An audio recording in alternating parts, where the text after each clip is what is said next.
Yo, what's going on everybody? You've seen the thumbnail, you've read the title. Today we're going to be talking about the quickscoping problem in Modern Warfare.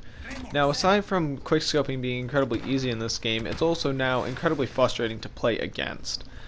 Now, take everything that I say in this video as my opinion. I am somebody who, as snipers would say, reg guns. So yeah, I take everything I say here with a grain of salt. I mean, nothing I'm saying is fact. Some of it is going to be fact, but a lot of it is going to be my opinion and just kind of, I guess, a frustration I've been having when I go to boot up this game. Because although I do think it's the worst Call of Duty and I absolutely hate it, I still do play the game sometimes, and this has just been recently a huge frustration with me.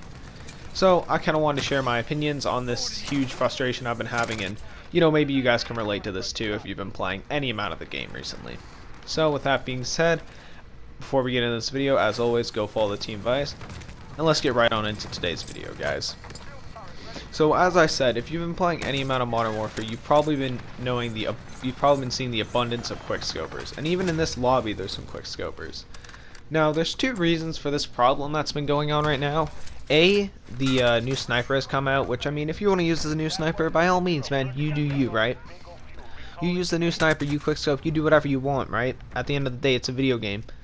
But the way that Infinity Ward is almost encouraging this playstyle, they're encouraging you to run around and quickscope, as the challenge for the new sniper is get 3 quickscope kills in 15 different matches. And they also decided to buff the Kar98, which is already deemed by most of, I guess, the community who plays Call of Duty to be a very strong sniper rifle. And snipers even have said, yes, the thing has a lot of aim assist too, and then they decided to go ahead and buff its aim down sight speed. As if, you know, two people tack sprinting, it didn't already feel unfair enough. They decided to buff its aim down sight speed even more and increase its no-scope potential and its damage range for absolutely no reason. But, you know, they also decided, oh, let's buff the MK2, but that's only movement speed and range, so it's not that big of a deal, I guess, on the MK2 buff. But the Kar98, I've been seeing literally at least 3 in every game. Like, minimum at least 3. I think this is the rare circumstance where I think there's only one person using it in this game play, but at least every game there is somebody who is competent with a Kar98, and perfectly reasonably so, because it doesn't take any, well, I'm not going to say it doesn't take any skill, but it's not that hard to learn.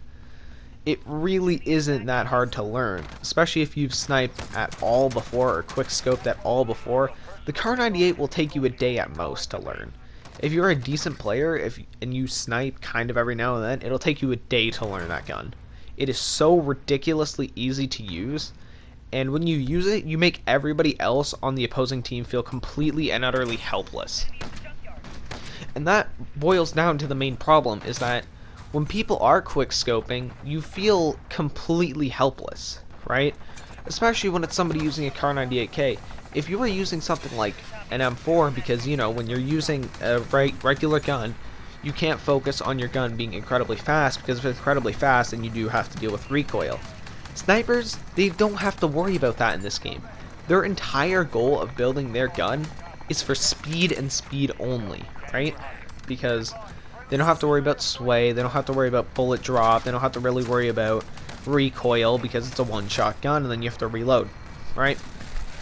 So they don't have to worry about that. They just have to worry about making their gun as fast as it possibly can get, so that they can essentially press 2 triggers, looking at you, and kill you. And when somebody is actually decent at that, which I have complete and utter respect for people who can do really good at this in Black Ops 4 and even hit crazy clips in MW, but it makes players feel helpless. And that's something that you should never feel when playing a video game. You should never feel in a position where you can't do anything about it. And the only thing I could say that you could really do about somebody quickscoping is to sit in the corner with a 725. That's about all I could say that you could honestly do to combat that playstyle. And for somebody who might try to skew this and say, oh, you're saying red gunning is easy? No, I'm not saying using an M4 or an MP5 is easier than using a sniper. It's not.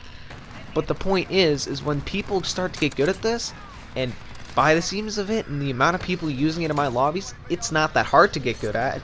It makes everybody feel helpless. There's so many gunfights where I'll be tack sprinting down a lane. I'll see a guy, I'm jumping, getting ready to aim down sight. I can't even land one bullet. I can't even fully aim down my sight. Because I have to worry about recoil, so I have to slow down my aim down sight speed and everything. And I have to slow down my sprint out time, because then there's so much balancing and trying to create a good class, right? There's always going to be downsides with Modern Warfare, which is what I like about its customization, but you know, I'm coming out of my gun, I can't even land one bullet before they've killed me. And with a competent MK2 user, I think it's you have less than 2 seconds to react to seeing them. And if they are tack sprinting too, it takes them less than 2 seconds to land a bullet and kill you. Completely take you out of the game. And there is absolutely no counterplay to it. And that's, again, I feel like I'm revisiting the same point, but that's really what it boils down to. If there isn't a counterplay to something and one side going against something feels completely and utterly helpless, that's something where you need to take a look at Infinity Ward. You need to take a look at this and say, maybe the Kar 98 is a little bit too strong. I think the AX-50 is balanced. I think the HDR is pretty balanced. I think all the actual sniper rifles are pretty balanced, other than the Rytech. That thing's ridiculous. That's a whole nother topic in itself. But when there's people, when you feel completely and utterly helpless playing against something, that's when you need to take a look at the balance and say, okay, this is a little bit on the strong side. But I don't know. Infinity Ward doesn't listen to the community, so my luck, nothing's going to get done about this. You know, I'm just glad to get this off my chest. I've been holding it for a while, and if you guys happen to enjoy this video, make sure to drop a like, sub to the channel, turn on post notifications, and yeah, I'll see you guys all later. If you made it this far, comment top hat, and I'll see you guys all later. Peace, everybody. Bye.